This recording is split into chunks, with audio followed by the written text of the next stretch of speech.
Hi everybody, it's Maggie with Haunted Designs. I'm just doing a quick little video. I had someone buy a coaster set yesterday, and the way I sell my coasters, I don't put like the little notches in them. That way you can decide where you want to put your notch. And some coasters don't have notches, and these can be sized up or down for just normal square, the normal circle coasters, or you can actually downsize them and use them for pop sockets too. So I don't put notches in them for that reason, and I like the customer to be able to decide where they want their notch at if they do have a notch on their coasters. So she just wanted to see how I do it without it having the notches in it. So I'm just going to show you. Here is my design. Here is my coaster. I have a small little notch in mine. I just place it over my design, and I have a bleed line all the way around. So I just make sure that my design is on the actual coaster part, and I usually put the notch in the little bleed line so that I'm not like missing part of my design. And you can do it at the top, you can do it at the side or at the bottom. It doesn't matter, whichever your personal preference is. On this one, I'm going to do it on the right side of the design, and I'm just going to center it, and then I'm going to press it. And then I'll show you what it looks like after.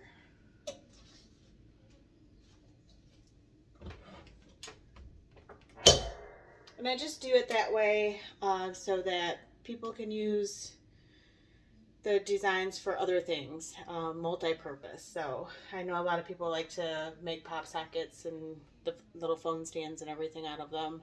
And you can actually use the household, like bigger ones, if you just upsize it in your editing program. So it's a little bit more for your money.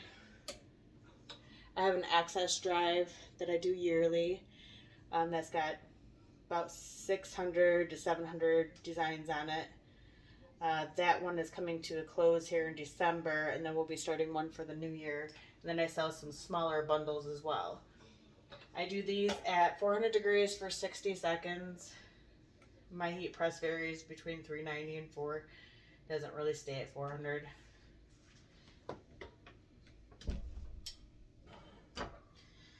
Alright, we're going to go ahead and peel this up and see what it looks like. Okay. So as you can see, I put the notch where the design isn't. So you can do that on all the designs. I try to like put the design far enough inside so that you don't end up cutting it off.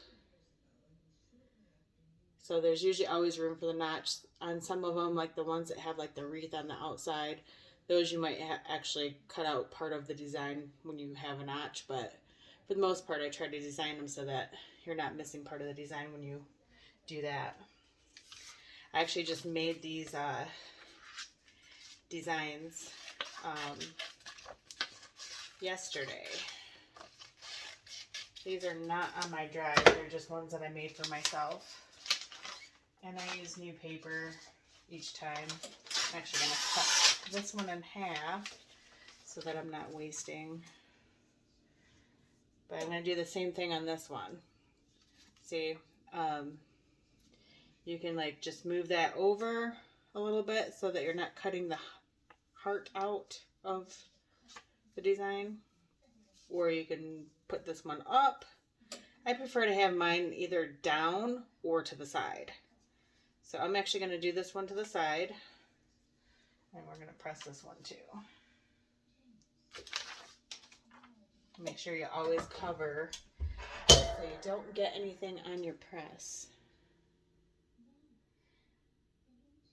And just so you guys know, if you buy designs from me and you have any questions, feel free to message me. If I can't explain it to you like in a message, I'm more than happy to like make videos for you guys to show you how to do things if I'm able to. Of course, I'm not always able to, but if I am able to, I definitely will.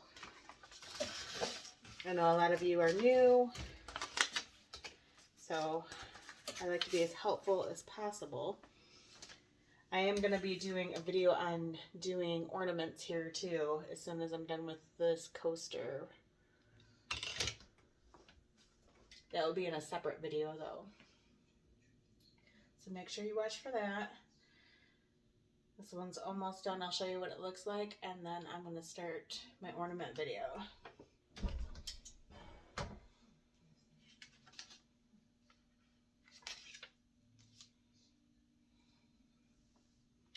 See? And then that way you get to just like kind of choose where you put the notch. Super easy.